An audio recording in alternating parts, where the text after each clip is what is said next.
नमस्कार, मैं विकास पार्टनर, आप देख रहे हैं वीएसआर प्रमोशन। आज हमारे साथ है भाजपा के वरिष्ठ नेता श्री राममूर्ति मिश्रा जी, जिनका नाम ही पूरे देश में काफी है। पहले तो उनको बहुत धन्यवाद दूंगा कि उन्होंने अपना बहुमूल्य समय हमें दिया और आप सभी को दीपावली की हार्दिक शुभकामनाएं। तो राममूर्ति मिश्रा जी, मेरे कुछ सवाल है आपके कि जैसा हमें पता चला है कि इस कोरोना काल में आपने 70,000 लोगों को खाना खिलाया है। 70,000 लोगों की निरंतर 1 महीने, जब तक कोरोना 2 महीने 3 महीने सेवा की है, तो कभी आपको ये लगा नहीं कि आपको भी कोई मिल सकता था या फिर आपको भी वो चीज़ हो सकती थी? कभी इस चीज़ का डर नहीं लगा? देखिए, जब सेवा भाव का जज्बा होता है तो ये सारी बातें गौण हो जाती हैं। जब हम जनहितार्थ में काम करते हैं, आम आदमी के लिए काम करते हैं, बेवश आदमी के लिए काम करते हैं, बेवश लोगों के लिए, हितों के लिए काम करते हैं, उनके सुख सुविधाओं के लिए काम करते हैं, उनको हम मदद करते हैं, तो ये भाव अपने आप ख़त्म हो जाता है कि कोरोना से हम ग्रसित होंगे या कोरोना के लोग आ जाएंगे। जब ये भाव मन में पैदा होगा तब सेवा का भाव ही ख़त्म हो जाएगा। सवाल ये उठता है कि जो हालात हमारे देश में, हमारे प्रदेश में, हमारे शहर में उपस्थित हुआ है कोरोना जैसी वैश्विक महामारी को लेकर के, वो स्वयं प्रेरणा दे रहा था कि लोगों के पास काम नहीं है, काम बंद हो गए हैं, लोगों का निकलना बंद हो गया है। जो रोज़ कमाने खाने वाले लोग थे, जिनकी रोज़ की मजदूरी थी, उनका काम बंद हो गया, उनका घर से निकलना बंद हो गया। तो ऐसे लोगों के लिए क्या किया जाए, उनको कैसे राहत पहुंचाई जा सकती है, उनकी मदद कैसे हो सकती है। जब ये भाव मन में आया, जब ये सोच मन में आई, तो जो एक प्रेरणा मन से पैदा हुई कि इनकी लोगों की मदद होनी चाहिए। उस व्यवस्था को मैंने इस रूप में लिया कि इनकी भोजन की व्यवस्था होनी चाहिए, इनको खाने की व्यवस्था होनी चाहिए। रोज़ खाने कमाने वाले लोग, जब उनके हाथ से काम बंद हो गया, उनकी रोज़ आमदनी बंद हो गई रोज़ की, तो उनके लिए भोजन की व्यवस्था होना चाहिए। वो भोजन की व्यवस्था मैंने किया। भोजन का व्यवस्था में आलम रहा कि 5-5 लोगों के, हज़ारों की संख्या में लाइन लगती थी। कम से कम 2,000 से लेकर के 21-2200 लोग खाना भोजन प्राप्त करते थे, जो हमको एक अलग तरह का आह्लादित मन को करता था, खुशी मन को देता था।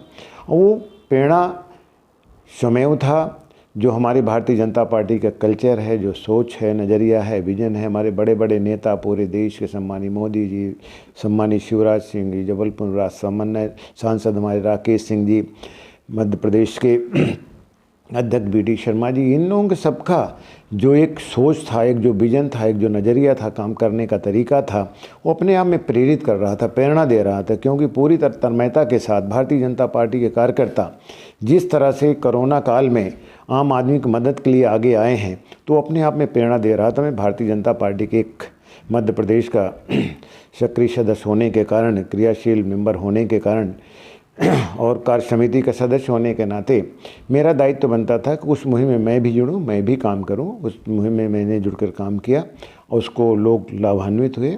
जो कमज़ोर वर्ग के लोग थे उनको लाभ मिला और एक मन को जो सुकून मिला है, वो सबसे बड़ा सुकून था। अब बीमारी अपने आप में गौण हो गई, कोरोना की कोई डर नहीं था। छोटे छोटे बच्चे आते थे, जो 3 साल से लेकर के 5 साल तक बच्चे भी शामिल हुए, सब में मास्क लगाओ, चेहरे पे लगा कर लोग आते थे। ये जो जागरूकता दिखी, जो अवेयरनेस दिखा, तो वो चीज़ें, एक संदेश भी मिल रहा था, एक वातावरण भी निर्मित हो रहा था कि कोरोना से सावधान रहने के लिए हमें क्या क्या आवश्यकताएं हैं, बचने के लिए कौन कौन से साधन हमें उपयोग में लाने हैं, वो सब देखने को मिल रहा था। उससे लोग भी स्वप्रेरणा से अपने आप को संरक्षित करने का प्रयास कर रहे थे।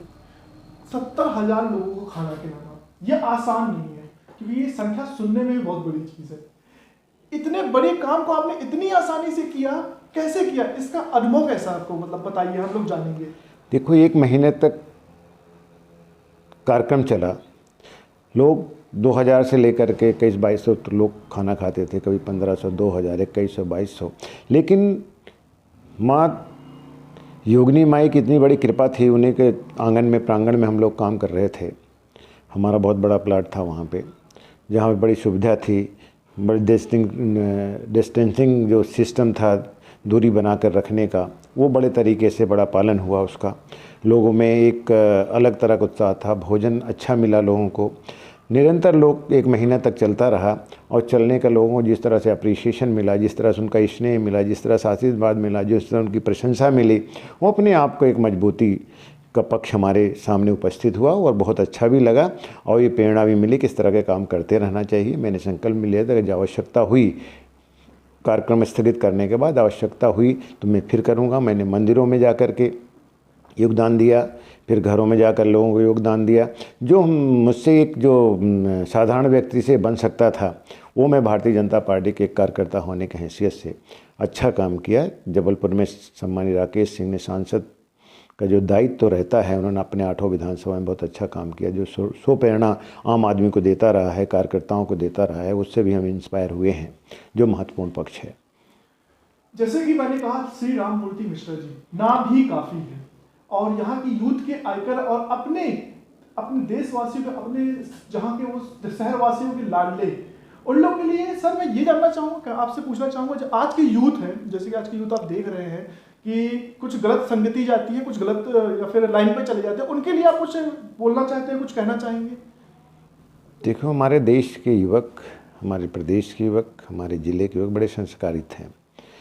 कतिपय कुछ तरह के दृश्य आते हैं जो हमारे जो बहुत अच्छे हमारे युवक हैं, जिनकी अपनी प्रतिभा है, जिनका अपना चरित्र है, जिनका अपना योगदान है, जिनका अपना कैरेक्टर दिखता है, लेकिन कुछ उच्छृंखल युवक जो हैं, जो गलत संगति में आकर गलत काम कर जाते हैं, उससे पूरे समुदाय की तरफ एक उंगली उठने लगती है। लेकिन अनुचित बात है, कुछ लोगों के कारण पूरे समूह को हम खराब नहीं कह सकते। हमारे युवक बड़े होनहार हैं, बहुत अच्छे रास्ते पे चल रहे हैं, बहुत कुछ नाम कमा रहे हैं हर क्षेत्र में, चाहे टेक्नोलॉजी का क्षेत्र हो, चाहे सामाजिक सेवा के क्षेत्र में हो, चाहे व्यवसाय के क्षेत्र में हो, चाहे हर क्षेत्र में हमारे यहाँ के युवक बड़े मजबूती के साथ काम कर रहे हैं। उनका भविष्य उज्जवल है, उनके भविष्य उज्जवल की मैं कामना करता हूँ। मैं ये संदेश देना चाहता हूँ कि हमें दिग्भ्रमित नहीं होना चाहिए।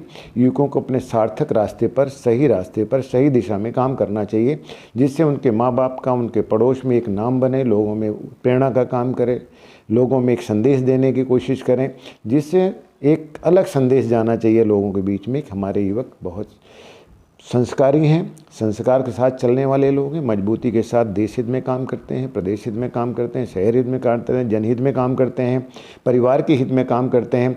हर तरह से लगना चाहिए कि सर्व दृष्टिकोण से सर्वहितों के लिए काम करते हैं, ऐसा लगना चाहिए। युवक के लिए यही सोच होना चाहिए, इसी दिशा में काम करना चाहिए। जो युवक पढ़ रहे हैं उन्हें अच्छी पढ़ाई करना चाहिए, आगे जाने की सोच होना, कंपटीशन में आना चाहिए, कंपीट करके उनको IAS IPS सर्विस में जाना चाहिए। ऐसी उनकी एक भावना होनी चाहिए, एक जोश होना चाहिए, एक उत्साह होना चाहिए, एक लगन होनी चाहिए, एक प्रेरणा उनके मन में बनी रहनी चाहिए कि हमें आगे जाना है, हमें आगे ऊंचाइयों को छूना है। तो निश्चित रूप हर युवक हमारा सफल होगा। पर जैसे कि देखा जाता है कि आज के वक्त में कभी कभी क्या होता है कि पेरेंट्स भी बच्चों के ऊपर जोर डालते हैं पढ़ाने के लिए, काम करने के लिए, जिस कारण वो शायद भटक जाते हैं। उस विषय में आपको क्या कहना है? पेरेंट्स को कुछ आप सिखाना चाहते हो, कुछ बताना चाहते हो तो? देखिए, हर पेरेंट्स, हर माता पिता की एक सोच होती है कि मेरा बेटा, मेरा बच्चा, मेरी बेटी अच्छे रास्ते पर चले, होनहार हो, लोग उनका उल्लेख करें कि इनके बच्चे हैं। तो हर माँ बाप की कोशिश होती है कि हमारे बच्चे सही रास्ते में पढ़े लिखें, पढ़ लिख कर योग्य बने, समाज में उनका नाम हो, हमारा परिवार खुशहाल हो, हम लोग भी खुश हों। तो माँ बाप की सोच होती है कि मेरा बच्चा सही रास्ते पर चले।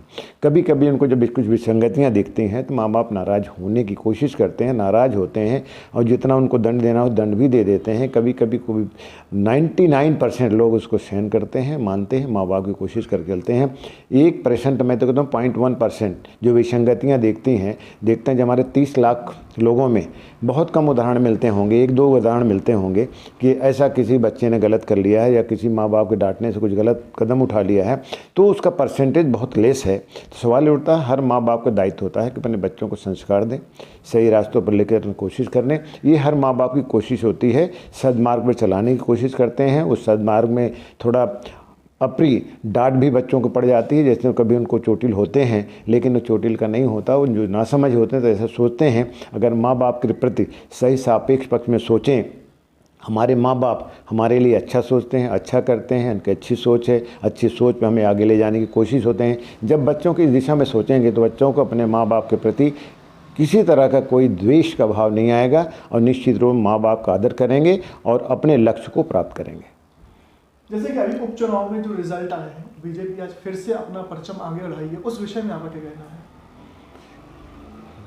देखिए, भारतीय जनता पार्टी सिद्धांतों पर चलने वाली पार्टी है। उसका अपना एक आदर्श है, उसका अपना एक चरित्र है, उसका अपना काम करने का अपना ढंग है। भारतीय जनता पार्टी शुरुआती दौर में जनहित को लेकर चली, आम आदमी को सहूलियत देने के लिए चली, आम आदमी को हितों की संरक्षा के लिए बात किया। हर तरह से अगर शुरुआती दौर में देखें तो बड़ा संघर्ष काल रहा भारतीय जनता पार्टी का। भारतीय जनता पार्टी 7 दशक के बाद सत्ता में आई है। सवाल उठता 15 साल सम्मानित शिवराज सिंह जी प्रदेश के मुख्यमंत्री रहे। ऐसा बिरला मुख्यमंत्री हमें मिलता है जिसमें संवेदनशीलता हो, सहनशीलता हो, विनम्रता हो, लोगों को आदर देने का भाव हो, जो झुककर सबको नमस्कार करता हो, अपने अहम को मारता हो, जिसमें अहम का भाव न दिखता हो। ऐसा मुख्यमंत्री मध्य प्रदेश को मिला।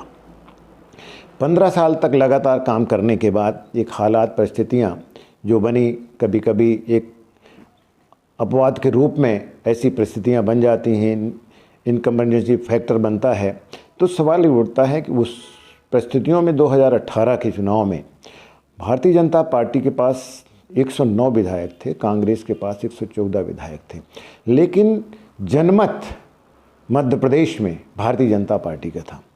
जनमत ज़्यादा हमारे फेवर में था, पक्ष में था, लेकिन हम संख्यों के आंकड़े में कुछ पीछे रह गए। कांग्रेस की सरकार बन गई। 15 महीने तक कांग्रेस की सरकार चलती रही। जिस तरह का वातावरण निर्मित हुआ मध्य प्रदेश में, जिस तरह से किसानों को वायदा ले लें, आम बेरोजगार युवकों को उनके भत्ता देने की बात, 4-5 हज़ार रुपये महीने देने की बात हुई नहीं, जो उन्होंने घोषणा, जैसे बच्चियों की शादी के मामले में 51,000 देने की बात हुई हो, वो सब कोई पूरा दिखा नहीं। उसको पूरा करने में सफल कांग्रेस पार्टी नहीं हुई, माननीय मुख्यमंत्री जी नहीं हुए। सवाल जो चर्चा का विषय रहा, ट्रांसफ़र उद्योग चल पड़ा मध्य प्रदेश में, भाव-ताव होने लगे। एक आदमी का ट्रांसफ़र हुआ किसी अधिकारी का, फिर उसका ट्रांसफ़र कर दिया, फिर रोक दिया, फिर ट्रांसफ़र कर दिया। ये जो चलता रहा, आम आदमी के धीरे धीरे चर्चा बनता रहा। लेकिन सबसे दुखद पहलू जो कांग्रेस का रहा है, वो अपने आदमी को नहीं संभाल पाए, अपने लोगों को नहीं संभाल पाए। उन लोगों को जो एक उचित स्थान देना चाहिए था, उचित सम्मान देना चाहिए था, उचित व्यवहार करना चाहिए था, उनको जो अपनापन देना चाहिए था, उस देने में कांग्रेस के प्रमुख असफल रहे हैं। अन्यथा कांग्रेस की सरकार बड़े अच्छे तरीके से चलती और 5 साल अपना कार्यकाल पूरा करती। माधवराव के जो हमारे प्रदेश के बड़े सम्मानीय नेता रहे हैं, सम्मानीय स्वर्गीय माधवराव सिंधिया जी, उनके पुत्र ज्योतिरादित्य सिंधिया, जिसमें एक कैलिबर है राजनीति करने का, सोच है, विजन है, लॉजिक है, एक पूर्णता व्यक्तित्व है कम उम्र में सिंधिया जी का। तो सवाल उठता, जो उसके नेतृत्व में चुनाव लड़ा गया वो भी एक पार्ट थे, ज़बरदस्त पार्ट थे कमलनाथ जी की तरह। अगर देखा जाए तो सिंधिया जी आगे आगे चलते थे, कमलनाथ जी राहुल गांधी के पीछे चलते थे, राहुल गांधी के आगे सिंधिया जी चलते थे। ये दृश्य कांग्रेस के लोगों ने देखा। उस समय मैं भी कांग्रेस में ही था। चुनाव के 3-4 दिन पहले मैंने भारतीय जनता पार्टी में शामिल हुआ हूँ।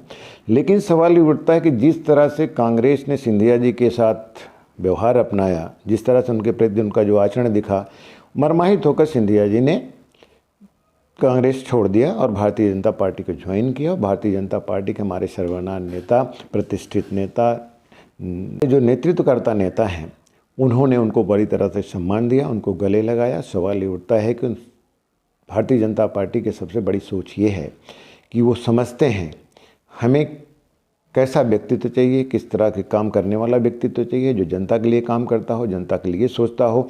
ऐसे व्यक्तित्व को भारतीय जनता पार्टी ग्राह्य करती है, अपने पार्टी में ला करके उनसे काम लेती है।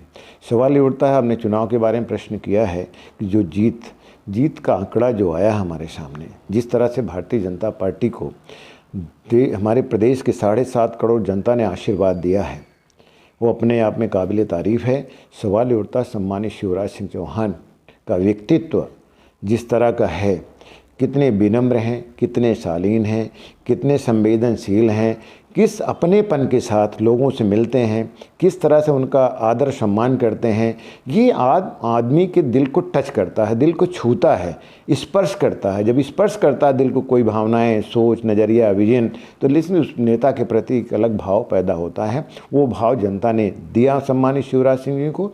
संगठन के हमारे मध्य प्रदेश के प्रमुख सम्मानित बी.डी. शर्मा जी ने बहुत अच्छे ढंग से संगठन को जिस तरह से उन्होंने प्रेरित किया, जिस तरह से संगठन के कार्यकर्ताओं से काम लिया, वो अपने आप में बहुत ही प्रशंसनीय है, अनुकरणीय है। उन्होंने एक संगठन को जोड़ करके बहुत अच्छा काम किया, जिससे एक मजबूत पर भारतीय जनता पार्टी को दिखा और भारतीय जनता पार्टी इसलिए जीती। इसमें कार्यकर्ताओं का विशेष योगदान मैं मानता हूँ।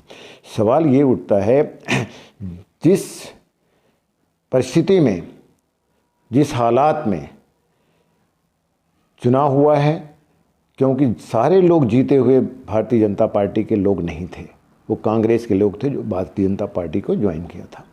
ऐसी विषम परिस्थितियों में जब हम उन सारे कैंडिडेट को, सारे प्रत्याशियों को चुनाव लड़ाया गया, वो मैदान में आए और कांग्रेस के लोगों ने जिस तरह से अनुचित प्रहार किया, अप्रिय प्रहार किया, एक महिला के लिए अप्रिय भाषा का प्रयोग हुआ, तो अपने आप में एक अलग तरह का संदेश जाता रहा। जो कल आज तक आपके साथ काम करता रहा, आपके अप्रिय व्यवहार, आपका सदाचार ना मिलने के कारण, आपके अपनत्व ना मिलने के कारण, आपके सकारात्मक दिशा सोच को ना देखने के कारण अगर वो लोग आपसे अलग हो गए, एक जब हम राजनीति में करते हैं, जब हमारा सेवा भाव का सोच होता है, लक्ष्य होता है, स्थितियां बनती हैं, तो हम किसी अन्य पार्टी को ज्वाइन करते हैं जिससे हम आम जनता की सेवा कर सकें। किसी दूसरी संस्था में हम जाकर काम करते हैं, दूसरी पार्टी में काम करते हैं, और लेकिन हमारी सोच जब हम राजनीति में हैं, जनहित के मुद्दों में काम करते हैं, तो किसी न किसी माध्यम चाहिए हमें, तो हम किसी पार्टी को ज्वाइन कर लेते हैं। जैसे मैंने भी भारतीय जनता पार्टी को ज्वाइन किया। तो सवाल ये उठता है कि आज 28 सीटों में भारतीय जनता पार्टी ने अपना परचम लहराया। कांग्रेस के लोग, शीर्ष नेतृत्व सम्मानीय कमलनाथ जी कहते हैं हम 28 का 28 जीतेंगे। आज हालात ये है कि भारतीय जनता पार्टी के पास 19 विधायक चुने गए, जबकि कांग्रेस के विधायक 9 मात्र आए। इससे लगता है कि 7.5 करोड़ जनता को जो आशीर्वाद है वो शिवराज सिंह के प्रति था। 28 विधानसभा क्षेत्र में जिस तरह से कैंपेनिंग सम्मानीय शिवराज सिंह चौहान ने किया, सम्मानीय बी.डी. शर्मा ने किया, सम्मानीय ज्योतिरादित्य ने किया, सम्मानीय राकेश सिंह ने किया, सम्मानीय नरोत्तम मिश्रा ने किया, सम्मानीय नरेंद्र तोमर ने किया, सम्मानीय विजय वर्गीय साहब ने किया, जितने भारतीय जनता पार्टी के बड़े वरिष्ठ नेता थे, सब ने बड़ी मजबूती के साथ काम किया। राजेंद्र शुक्ला रीवा के बड़े नेता, उन्होंने अपने अलग क्षेत्र संभाला, वो भी विजयी हुआ। गोपाल भार्गव जी ने काम देखा, भूपेंद्र सिंह जी ने देखा। सवाल ये उठता है कि सारे भारतीय जनता पार्टी के जो एक कैरेक्टर है, जो चरित्र है, एका का, समन्वय का, मिलकर काम करने का, वो ताकत जो भारतीय जनता पार्टी के है, उस ताकत को कोई पराजित नहीं कर सकती है। यही कारण है कि भारतीय जनता पार्टी का परचम मध्य प्रदेश में फहराया और कांग्रेस का परचम डूब गया। ये हम आपने देखा है। काम का, सोच का, विजन का, नज़रिया का जो एक अपना दृष्टिकोण होता पब्लिक के बीच में, तो शिवराज सिंह जैसे नेता के बीच में ला, उनसे भावनाएं मिली, उनसे सोच मिली, उनसे आदर मिला, उनसे सम्मान मिला, उनसे अपनापन मिला। उस अपनेपन को स्वीकार करते हुए जनता ने ग्राह्य किया और भारतीय जनता पार्टी को बहुमत से जिताया। आज हमारी सरकार भारतीय जनता पार्टी की है। सम्मानीय मुख्यमंत्री जी हमारे शिवराज सिंह चौहान हैं। उन्होंने जो कमिटमेंट जनता से किया है, जो उनका कमिटमेंट रहता है, उसको पूरा करते हैं। बड़े सद्भाव के साथ मध्य प्रदेश को लेकर आगे चल रहे हैं। वो 7.5 करोड़ जनता के लाडले हैं, इसमें दो राय नहीं है। हम सिर्फ वादे करने में नहीं, काम करने में भी विश्वास रखते हैं। ऐसे ही उद्देश्य लेकर भारतीय जनता पार्टी और हमारे वरिष्ठ नेता श्री राममूर्ति मिश्रा जी के भी हैं। मिश्रा जी, मैं ये जानना चाहूँगा, 2020 का जो इस साल का दीपावली है, वो उतना धूमधाम से नहीं बनाया जाएगा। आप भी देख रहे हैं जिस तरह कोरोना पूरी जगह फैला हुआ, उसका अभी कम हुआ है दबदबा, मगर उतना खत्म नहीं हुआ है। तो जनता को आप क्या उद्देश्य देना चाहेंगे, क्या बोलना चाहेंगे कि किस तरह का इस बार दीपावली वो बनाए? देखिए, कोरोना एक ऐसी वैश्विक महामारी है, बीमारी है, जो छूने से पकड़ती है। एक दूसरे के संपर्क में आने से बीमारी का फैलाव हो रहा है। तो कोरोना से एक संक्रमित ना हो लोग, कोरोना का व्यापक असर लोगों पर ना पड़े, लोग उससे संक्रमित ना हो, इसलिए शासन प्रशासन की सोच है कि हम दिवाली को शांति के साथ मनाएं, शालीनता के साथ, भीड़ भाड़ के साथ ना मनाएं। लेकिन सवाल ये होता है, जिस तरह कोरोना का धीरे धीरे पटाक्षेप हो रहा है, जिस तरह से उसका अस्तित्व ख़त्म हो रहा है, तो आप देख रहे हैं बाज़ार में बहुत भयंकर भीड़ हो रही। लोग जो कोरोना के लिए प्रोटोकॉल तय किया गया है, जो व्यवस्था तय की गई है, उसका उल्लंघन हो रहा है। आप स्पष्ट रूप से देख रहे हैं। मैं तो आम जनता से, सभी माँ लक्ष्मी के प्रति आस्था रखने वाले लोगों से यही निवेदन करना चाहूँगा कि हमें सामाजिक दूरी को बनाए कर रखना है। सोशल डिस्टेंसिंग जो है उसे हमें मेंटेन करना चाहिए, अन्यथा आप संक्रमित होंगे तो आपका परिवार संक्रमित होगा। आज हालात आप देख रहे हैं, अस्पतालों में जगह नहीं मिल रही है। अगर एक बार आप अस्पताल चले जाइए, आप कोरोना से ग्रसित हो जाइए, अगर आपकी माली हालत बहुत कमज़ोर है, सरकार बहुत मदद भी कर रही है, लेकिन उसके बाद भी आपको देखभाल के लिए आपका अपना भी धन खर्चा होता है, तो सवाल ये उठता, जो गरीब हैं उनकी हालत कैसे संरक्षित होगी, कॉमन आदमी का जीवन कैसे संरक्षित होगा। इसलिए सरकार भी चाहती, सम्मानीय हमारे मुख्यमंत्री शिवराज सिंह जी ये कहना है कि हमें सोशल डिस्टेंसिंग बना कर रखा है, भीड़ से दूर रखना है अपने को, दूरी 6 फीट की होनी चाहिए, मास्क लगा कर चलना चाहिए और हाथ को बार बार धोना चाहिए। कम से कम हाफ मिनट तक, 30 सेकंड तक हाथ धोएं। तो सवाल ये उठता है, सारी बारीकियां बताई जा रही हैं, दवाई लेने के तरीके बताए जा रहे हैं। अगर एक बार अस्पताल में भर्ती हो जाते हैं तो 4-5 लाख रुपए का बिल आता है। सवाल ये उठता है, सर्व सामान को देना बड़ा मुश्किल होता है।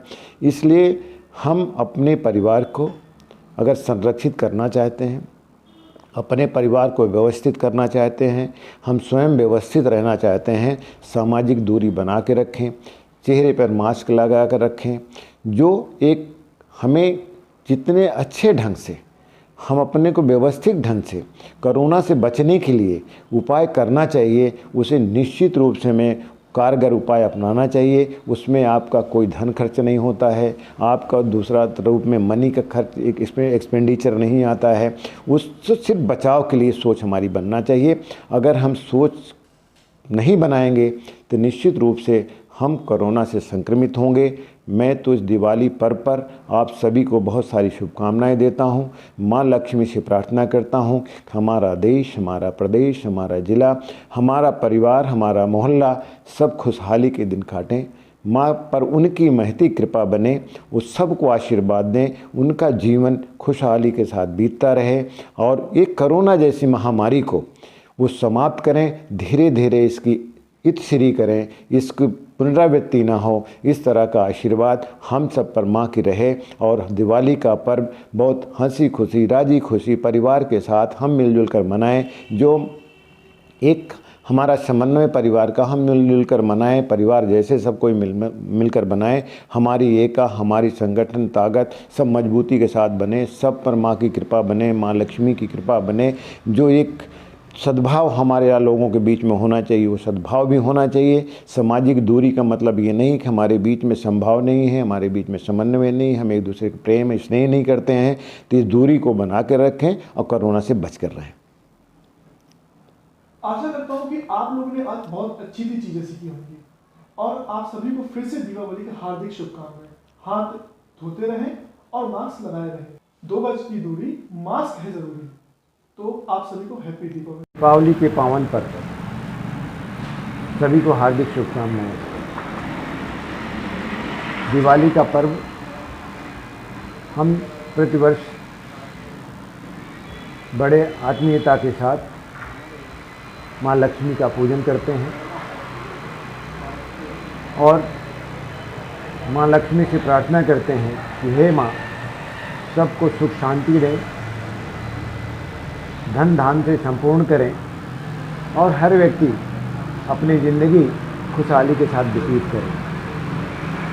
और इस पर्व में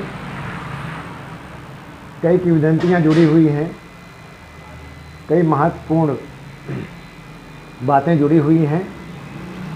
लेकिन हमारा पूरा हिंदुस्तान जिस तरह से दीपावली का स्वागत करता है, उसका अभिनंदन करता है, उसका पूजन करता है माँ लक्ष्मी का, ये हमारे लिए बड़े सौभाग्य सूचक का दिन होता है और हम सब लोग मिलकर माँ लक्ष्मी का पूजन करते हैं और एक अच्छी भावनाएं, अच्छी सोच के तहत माँ से निवेदित करते रहते हैं। और माँ से यही निवेदन है, आज के परिप्रेक्ष्य में कोरोना का जो एक महासंकट, एक वैश्विक महामारी के रूप में हमारे देश में उर्जित हुई है, सामने आई है, उसको माँ समूल नष्ट करे। आम आदमी इस विपदा से संरक्षित और सुरक्षित रहे। माँ अपनी ऐसी कृपा बनाए। इस पावन पर परमात्मा लक्ष्मी से में विनम्र प्रार्थना है, विनती है कि सब हर वर्ग, हर जाति, हर धर्म के लिए खुश रहें, खुशहाल रहें। यही माँ से पुनः निवेदन है। दीपावली की पुनः देश, प्रदेश, जिले सभी को शुभकामनाएं, हृदय से शुभकामनाएं, मन की अतिरेक भावनाओं के साथ दिवाली की शुभकामनाएं।